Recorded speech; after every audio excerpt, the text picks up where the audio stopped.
Main fabric ತಗೊಂಡು ಈ ಥರ ಹಾಫ್ ಆಗಿ ಫೋಲ್ಡ್ ಮಾಡ್ಕೊಳ್ಳಿ, ಓಕೆನಾ. ಅದಾದಮೇಲೆ ಫುಲ್ ಲೆಂತ್ ಬ್ಲೌಸ್ ಲೆಂತ್ ಎಷ್ಟಿದೆ ಅಂತ ಮಾರ್ಕ್ ಮಾಡಿಕೊಂಡು, ನನ್ನಲ್ಲಿ 12 ಇಂಚಸ್ ಇದೆ, ಅದಕ್ಕೆ 1 ಇಂಚಸ್ ಎಕ್ಸ್ಟ್ರಾ ಮಾರ್ಕ್ ಮಾಡಿದ್ದೀನಿ. ನಿಮಗೆ ಫುಲ್ ಲೆಂತ್ ಎಷ್ಟಿದೆನೋ ಅದಕ್ಕೆ 1 ಇಂಚ್ ಎಕ್ಸ್ಟ್ರಾ ಆ್ಯಡ್ ಮಾಡಿ ಮಾರ್ಕ್ ಮಾಡ್ಕೊಳ್ಳಿ. ಅದಾದಮೇಲೆ ಶೋಲ್ಡರ್ ಎಷ್ಟಿದು ಬಂದಿದೆಯೋ ಅದನ್ನ ಆಫ್ ಮಾಡ್ಕೊಳ್ಳಿ, ಓಕೆನಾ. 7 ಇಂಚ್ಗೆ ನಾನು ಮಾರ್ಕ್ ಮಾಡ್ತಾ ಇದ್ದೀನಿ, ಯಾಕಂತಂದರೆ ಬೋಟ್ ನೆಕ್ ಮಾಡೋದ್ರಿಂದ ಶೋಲ್ಡರ್ ಎಷ್ಟಿದೆ ಅಷ್ಟನ್ನೇ ಮಾರ್ಕ್ ಮಾಡಬೇಕು. ಶೋಲ್ಡರ್ ಡೌನ್ ಕೂಡ 7 ಇಂಚಸ್ ಮಾರ್ಕ್ ಮಾಡಿಕೊಟ್ಟಿದ್ದೀನಿ. ಈಗ ನಿಮಗೆ ಬ್ಯಾಕ್ ನೆಕ್ ಡೀಪ್ ಆಗಿದ್ದರೆ ನಾವು ಶೋಲ್ಡರ್ -1.5 ಇಂಚಸ್ ಮೈನಸ್ ಮಾಡ್ಕೊಳ್ತೀವಲ್ವ, ಸೊ ಆಗ ನೀವು ಶೋಲ್ಡರ್ ಡೌನ್ ಅನ್ನೋದು 6.5 ಇಂಚಸ್ ಆ ಥರ ಮಾಡ್ಕೊಳ್ಳಿ ಸಾಕು.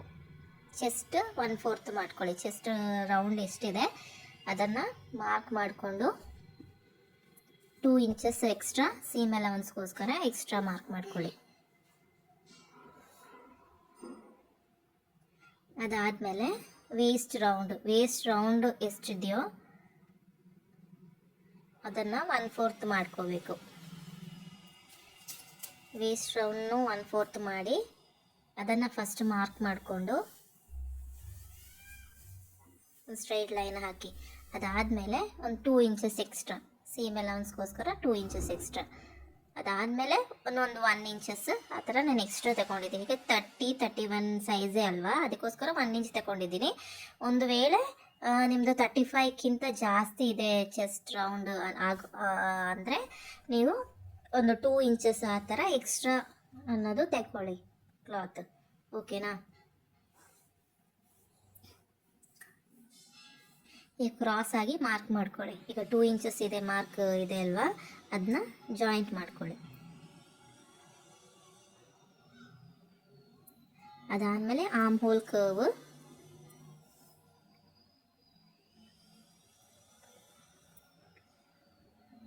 ನೆಕ್ ವಿಡ್ತ್ ನಾನು 4 ಇಂಚಸ್ ಕೊಟ್ಟಿದ್ದೀನಿ, ಯಾಕೆಂದರೆ ಬೋಟ್ ನೆಕ್ ಆಗಿರೋದ್ರಿಂದ 4 ಇಂಚ್ ತಗೊಂಡಿದ್ದೀನಿ ನೆಕ್ ವಿಡ್ತ್. ನಾರ್ಮಲ್ ಬ್ಲೌಸ್ ಅಂದರೆ 2.5 ಇಂಚಸ್ ತಗೊಳ್ಬೋದು. ಅದಾದಮೇಲೆ 3.5 ಇಂಚಸ್ಗೆ ನಾನು ನೆಕ್ ಲೆಂತ್ ಅನ್ನೋದು ತಗೊಂಡಿದ್ದೀನಿ. ಎಲ್ಲರಿಗೂ 3.5 ಇಂಚಸ್ ತಗೊಳ್ಳಿ ಬೋಟ್ ನೆಕ್ ಆಗೋದು. ಅದಕ್ಕಿಂತ ಜಾಸ್ತಿ ತಗೊಂಡ್ರೆ ನಾರ್ಮಲ್ ಯು ನೆಕ್ ಥರ ಬರುತ್ತೆ. ಅದಾದಮೇಲೆ ಕಟ್ ಮಾಡ್ಕೊಳ್ಳಿ.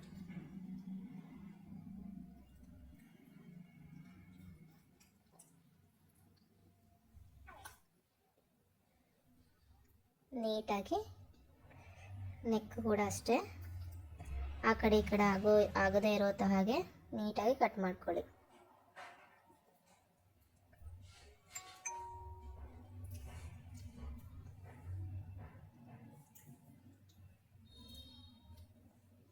ಆಯಿತು. ಈಗ ಲೈನಿಂಗಲ್ಲಿ ಕಟ್ ಮಾಡಬೇಕು. ಪ್ರಿನ್ಸಸ್ ಕಟ್ ಮಾಡಬೇಕು. ಪ್ರಿನ್ಸಸ್ ಕಟ್ ಬ್ಲೌಸ್ ಅಲ್ವಾ. ಈಗ ನೆಕ್ ಈಗ ಕಟ್ ಮಾಡಿದ್ರಿಂದ ಲೆಂತ್ ಎಷ್ಟಿದೆ ನೋಡಿಕೊಂಡು ಅಲ್ಲಿಂದ ಮಿಡ್ ಪಾಯಿಂಟನ್ನು ಹಾಕಿ ಒಂದು ಮಾರ್ಕ್ ಮಾಡ್ಕೊಳ್ಳಿ.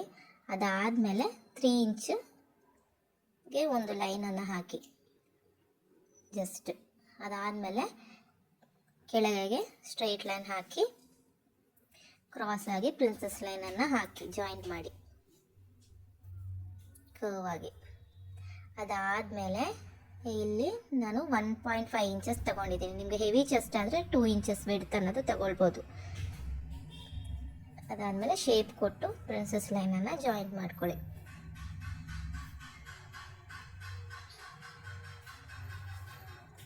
ಈಗ ನೆಕ್ ನಾನು 6 ಇಂಚಸ್ಗೆ ನಾರ್ಮಲ್ ಬ್ಲೌಸ್ಗೆ ನೀವು ಫ್ರಂಟ್ ನೆಕ್ ಎಷ್ಟು ತಗೊಳ್ತೀರೋ ಅಷ್ಟನ್ನು ನೀವು ಜಸ್ಟ್ ಒಂದು ಮಾರ್ಕ್ ಮಾಡ್ಕೊಳ್ಳಿ, ಓಕೆನಾ.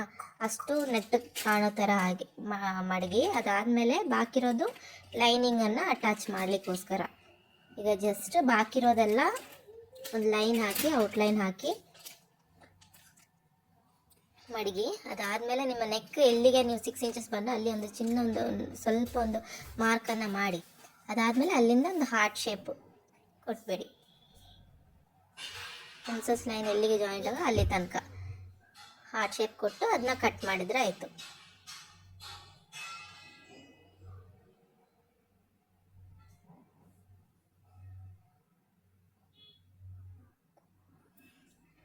ನೀಟಾಗಿ ಕಟ್ ಮಾಡ್ಕೊಳ್ಳಿ.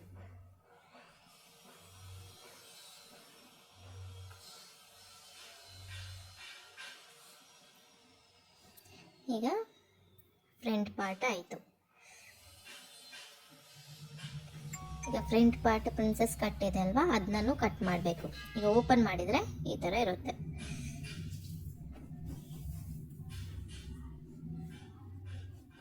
ಈ ಥರ ಕಾಣಿಸುತ್ತೆ ಓಪನ್ ಮಾಡಿದ ಮೇಲೆ. ಈಗ ಇದರ ಪ್ರಿನ್ಸೆಸ್ ಕಟ್ಟನ್ನು ಸಪ್ರೇಟಾಗಿ ಕಟ್ ಮಾಡಿಕೊಳ್ಬೇಕು.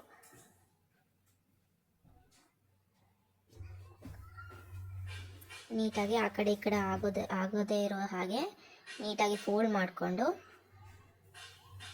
ಕಟ್ ಮಾಡಿ.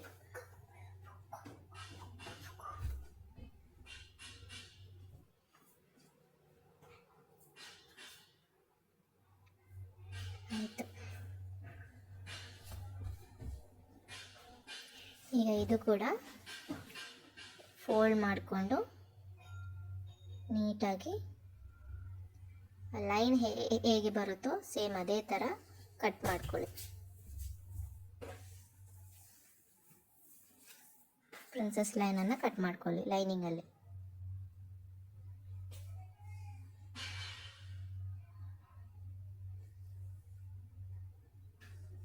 ಅದಾದಮೇಲೆ ಬಾಕಿ 2 ಪೀಸ್ ಕೂಡ ಸೇಮ್ ಅದ್ರ ಮೇಲೆ ಇಟ್ಕೊಂಡು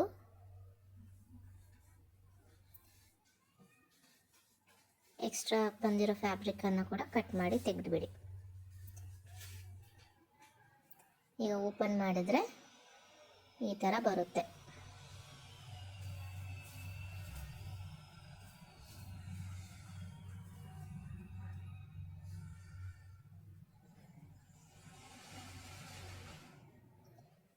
ಕರೆಕ್ಟ್ ಆಗಿದೆಯಾ ಅಂತ ನೋಡಿಕೊಂಡು ಆ ಕಡೆ ಈ ಕಡೆ ಮಡಗಿದ ಮೇಲೇ ನಾವು ಸ್ಟಿಚಿಂಗ್ ಮಾಡಬೇಕಾಗುತ್ತೆ ಪ್ರಿನ್ಸೆಸ್ ಕಟ್, ಇಲ್ಲದಿದ್ದರೆ ಮೇಲೆ ಕೆಳಗೆ ಆಗಿಬಿಡುತ್ತೆ. ಈಗ ನೋಡಿದರೆ ಕರೆಕ್ಟಾಗಿದೆ. ಈಗ ಫ್ರಂಟ್ ಪಾರ್ಟ್ ಕಟಿಂಗ್ ಆಗೋಯ್ತು. ಈಗ back part same, back part ಕೂಡ ಫ್ರಂಟ್ ಪಾರ್ಟ್ ಹೇಗಿದೆ ಸೇಮ್ ಅದೇ ಥರ ಎಲ್ಲನೂ ಮಾರ್ಕಿಂಗ್ ಮಾಡ್ಕೊಳ್ಳಿ. ಶೋಲ್ಡರ್ ಆಫ್ ಮಾಡ್ಕೋಬೇಕು. ಅದಾದಮೇಲೆ ಶೋಲ್ಡರ್ ಡೌನು, ಶೋಲ್ಡರ್ ವಿತ್ ಎಷ್ಟಿದೆ ಶೋಲ್ಡರ್ ಡೌನ್ ಕೂಡ ಅಷ್ಟೇ ಬರುತ್ತೆ ನಮಗೆ. ಈಗ ಚೆಸ್ಟ್ ರೌಂಡ್ನ 1/4 ಮಾಡ್ಕೋಬೇಕು.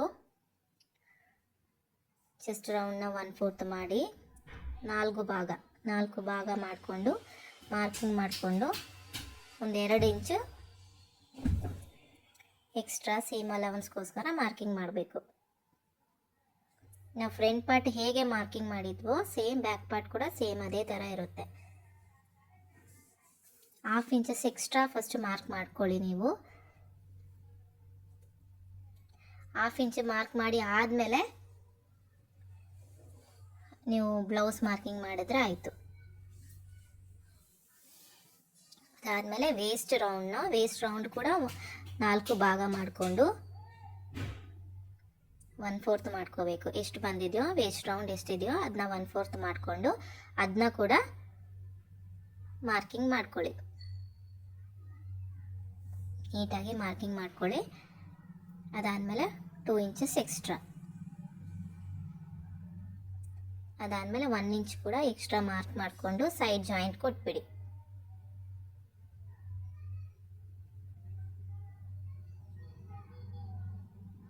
ಕ್ರಾಸ್ ಆಗಿ ಜಾಯಿಂಟ್ ಮಾಡ್ಕೊಳ್ಳಿ. ಈಗ ಅದಾದಮೇಲೆ ಫ್ರಂಟ್ ಆರ್ಮ್ ಹೋಲ್ ಕರ್ವ್ ಒಂದು 1/2 ಇಂಚ್ಗೆ ಆರ್ಮ್ ಹೋಲ್ ಕರ್ವ್ನ ಕೂಡ ಕೊಟ್ಬಿಡಿ. ಅದಾದಮೇಲೆ ನೆಕ್ ವಿಡ್ತ್ 4 ಇಂಚಸ್, ಬ್ಯಾಕಲ್ಲಿ ಎಷ್ಟು ತಗೊಂಡಿದ್ವೋ ಸೇಮ್ ಫ್ರಂಟ್ ಕೂಡ ಅಷ್ಟೇ ನೆಕ್ ವಿಡ್ತ್ ಅನ್ನೋದು ಕೊಡಬೇಕು. ಈಗ 4 ಇಂಚ್ ತಗೊಂಡಿದ್ದೀನಿ. 3.5 ಇಂಚಸ್ ನೆಕ್ ಲೆಂತ್.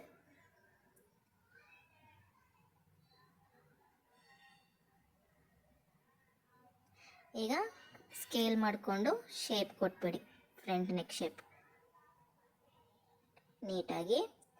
ಅದಾದಮೇಲೆ ಈಗ ನಾವು ಬ್ಯಾಕಲ್ಲಿ ನಮಗೆ ರೌಂಡ್ ಶೇಪ್, ಫ್ರಂಟಲ್ಲಿ ಹಾರ್ಟ್ ಶೇಪ್ ಕೊಟ್ಟಿದ್ವಲ್ವಾ, ಬ್ಯಾಕಲ್ಲಿ ನಾವು ರೌಂಡ್ ಶೇಪಾಗಿ ಲೈನಿಂಗಲ್ಲಿ ಕಟ್ ಮಾಡಬೇಕಾಗುತ್ತೆ. ಈಗ ಇದನ್ನ ಬ್ಯಾಕ್ ಪಾರ್ಟನ್ನು ನೀಟಾಗಿ ಕಟ್ ಮಾಡ್ಕೊಳ್ಳಿ. ನೆಕ್, ಆರ್ಮ್ ಹೋಲು ಎಲ್ಲನೂ ಬ್ಯಾಕ್ ಓಪನ್ ಬರುತ್ತೆ.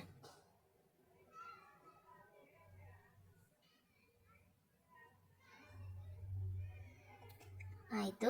ಈಗ ಲೈನಿಂಗಲ್ಲಿ ಸೇಮ್ ನಾವು ಫ್ರಂಟ್ ಪಾರ್ಟಿಗೆ ಹೇಗೆ ಮಾರ್ಕ್ ಮಾಡಿದ್ದೀವಿ ಸೇಮ್ ಅದೇ ಥರ ನಿಮಗೆ ನೆಕ್ ಡೀಪಿಗೆ 10 ಇಂಚಸ್ ನಾರ್ಮಲ್ ಬ್ಲೌಸ್ಗೆ ನೀವು ಎಷ್ಟು ಡೀಪ್ ಮಾಡ್ಕೋತೀವಿ ಸೊ ಅಷ್ಟು ಡೀಪಲ್ಲಿ ನೀವೊಂದು ಮಾರ್ಕನ್ನು ಮಾಡ್ಕೊಳ್ಳಿ. ಈಗ ನಾನು ನೆಟ್ ಕ್ಲಾತ್ ಇಲ್ಲದೇ ಇರೋ ಕಾರಣ ಈ ಫ್ಯಾಬ್ರಿಕಲ್ಲಿ ಮಾಡಿದ್ದೀನಿ. ಸೊ ನೀವು ನೆಟ್ ಫ್ಯಾಬ್ರಿಕಲ್ಲಿ ಮಾಡಬೇಕಂದ್ರೆ ಈ ಥರ ಲೈನಿಂಗ್ ಕೊಟ್ಟರೆ ನಿಮಗೆ ನೆಟ್ ನೀಟಾಗಿ ನೆಕ್ ಎಲ್ಲನೂ ನೆಟ್ಟಲ್ಲಿ ಕಾಣಿಸುತ್ತೆ, ಬಾಕಿ ಲೈನಿಂಗಲ್ಲಿ ಅಟ್ಯಾಚ್ ಆಗಿರುತ್ತೆ.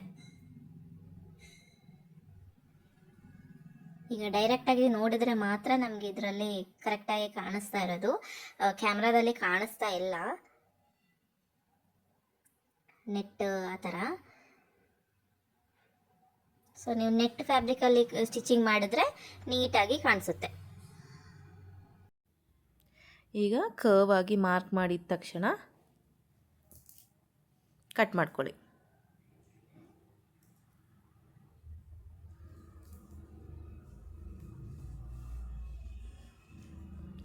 ನೀಟಾಗಿ ಆ ಕಡೆ ಈ ಕಡೆ ಆಗದೇ ಇರೋದು ಹಾಗೆ ನೀಟಾಗಿ ರೌಂಡ್ ಶೇಪ್ ಬರೋ ಹಾಗೆ ಕಟ್ ಮಾಡ್ಕೊಳ್ಳಿ. ಆಯಿತು. ಈಗ ಬ್ಯಾಕ್ ಪಾರ್ಟು ಕೂಡ ಕಟಿಂಗ್ ಆಯಿತು. ಬ್ಯಾಕ್ ಪಾರ್ಟು ರೌಂಡ್ ಶೇಪ್ ಆಗಿ ಬರುತ್ತೆ, ಫ್ರಂಟಲ್ಲಿ ಹಾರ್ಟ್ ಶೇಪ್ ಬರುತ್ತೆ, ಈ ಥರ ಬರುತ್ತೆ. ಈಗ ಬ್ಯಾಕ್ ಪಾರ್ಟ್ ಕೂಡ ಆಯಿತು.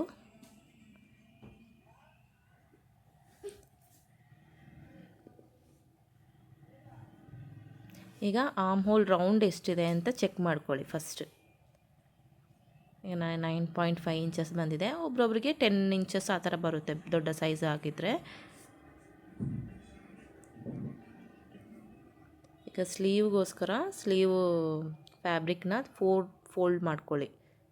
ನಿಮಗೆ ಲೆಂತ್ ಎಷ್ಟು ಬೇಕು ಅಂತ ಅಷ್ಟು ನೋಡಿಕೊಂಡು. ಈಗ ನಾನು ಇದರಲ್ಲಿ ಫುಲ್ ಸ್ಲೀವ್ ಮಾಡ್ಕೊಳ್ತಾ ಇರೋದು, ಸೊ ಅದಕ್ಕೋಸ್ಕರ ದೊಡ್ಡ ಸ್ಲೀವ್ ತಗೊಳ್ತಾ ಇದ್ದೀನಿ.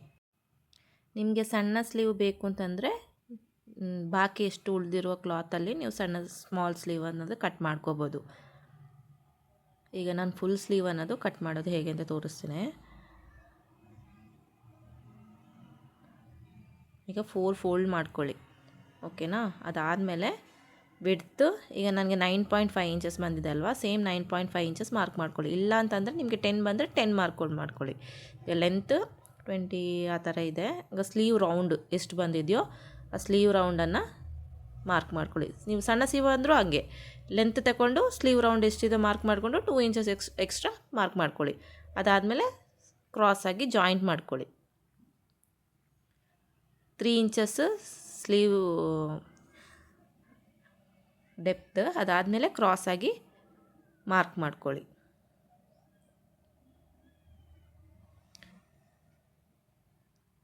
ಕ್ರಾಸಾಗಿ ಮಾರ್ಕ್ ಮಾಡಿ ಆ 3 ಇಂಚಸ್ ಎಲ್ಲಿದೆ ಬಂದು ಅಲ್ಲಿಗೆ ಜಾಯಿಂಟ್ ಮಾಡ್ಕೊಂಡ್ಮೇಲೆ ರೌಂಡಾಗಿ ಜಸ್ಟ್ ಮಾರ್ಕ್ ಮಾಡ್ಕೊಳ್ಳಿ. ಆ 2 ಇಂಚು ಬರುವ ಅಷ್ಟು ತನಕ ಮಾತ್ರ ಮಾಡಿದರೆ ಆಯಿತು. ಇಲ್ಲದಿದ್ದರೆ ನೀವು ಸ್ಟಿಚಿಂಗ್ ಮಾಡಬೇಕಂದ್ರೆ ಆ ಪ್ಲಸ್ ಶೇಪ್ ಅನ್ನೋದು ಬರೋದಿಲ್ಲ, ಮೇಲೆ ಕೆಳಗೆ ಆಗುತ್ತೆ. ಈಗ ಅಲ್ಲಿಂದ ಮಿಡ್ ಪಾಯಿಂಟ್ ತಗೊಳ್ಳಿ. ಅದಾದಮೇಲೆ ಇನ್ನೊಂದು ಮಿಡ್ ಪಾಯಿಂಟ್ ತಗೊಳ್ಳಿ. ಅಲ್ಲಿ ಒಂದು 1/2 ಇಂಚ್ ಕೆಳಗೆ ಮಾರ್ಕ್ ಮಾಡ್ಕೆ ಆದಮೇಲೆ ಈಗ ಮೇಲಿಂದ ಆ ಮಿಡ್ ಪಾಯಿಂಟಿಗೆ ತಗೊಂಡು 1/2 ಇಂಚ್ ಕೆಳಗೆ ಮಾರ್ಕ್ ಮಾಡಿದ್ವಲ್ವ ಅದಕ್ಕೆ ಜಾಯಿನ್ ಮಾಡ್ಕೊಳ್ಳಿ ಫ್ರಂಟ್ ಆರ್ಮ್ ಹೋಲ್ ಕರ್ವ್.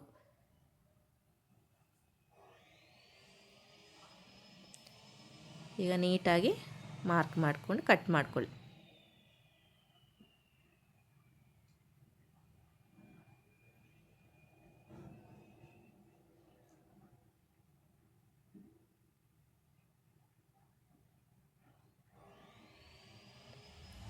ಈಗ ಫ್ರಂಟ್ ಸ್ಲೀವ್ ಎರಡು ಅಪೋಸಿಟ್ ಇಟ್ಕೊಂಡು ಫ್ರಂಟಿಗೆ ಯಾವ ಸ್ಲೀವ್ ಬರುತ್ತೆ ಅದನ್ನ ನೀಟಾಗಿ ನೋಡ್ಕೊಳ್ಳಿ. ಇಲ್ಲದಿದ್ದರೆ ಆ ಕಡೆ ಯಾಕಂದರೆ front arm hole curve cut ಮಾಡಬೇಕಂದ್ರೆ ಎರಡು ಒಂದೇ ಥರ ಕಟ್ ಆಗಿಬಿಟ್ರೆ ಕಷ್ಟ ಆಗುತ್ತೆ. ಅದಕ್ಕೋಸ್ಕರ ನೋಡ್ಕೊಂಡ ಮೇಲೇ ನಾವು ಕಟ್ ಮಾಡಬೇಕು. ಈಗ front arm hole curve extra cut ಇದೆ ಅಲ್ವಾ, ಮಾರ್ಕ್ ಮಾಡಿದ್ವಲ್ವ, ಅದನ್ನ ಕಟ್ ಮಾಡಿ ತೆಗೆದುಬಿಡಿ ಅಷ್ಟೇ. ಈಗ ಸ್ಲೀವ್ಸ್ ಕಂಪ್ಲೀಟ್ ಆಯಿತು.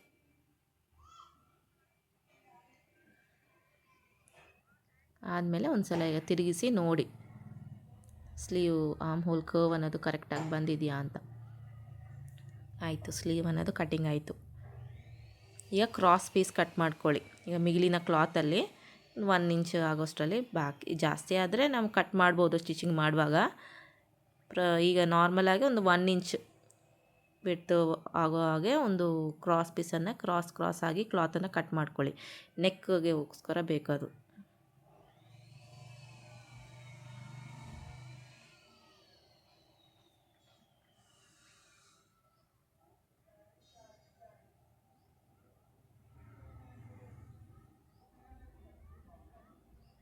ಆಯಿತು, ಈಗ ಕ್ಲಾತಲ್ಲಿ ಕಟ್ಟಿಂಗ್ ಆಯಿತು. ಈಗ ಸೇಮ್ ಲೈನಿಂಗಲ್ಲಿ ಕೂಡ ಸೇಮ್ ಅದೇ ಥರ ಕ್ರಾಸ್ ಪೀಸ್ ಕಟ್ ಮಾಡ್ಕೊಳ್ಳಿ.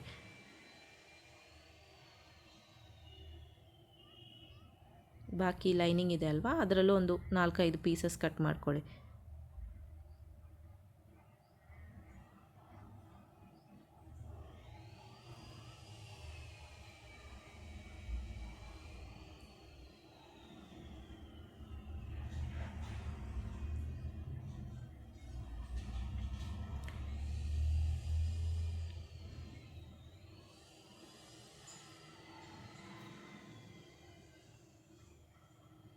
ಆಯಿತು, ಈಗ ಕ್ಲಾತಲ್ಲಿ ನಾರ್ಮಲ್ ಲೈನಿಂಗ್ ಪೀಸಲ್ಲೂ ಕ್ರಾಸ್ ಪೀಸ್ ಕಟ್ಟಿಂಗ್ ಆಯಿತು.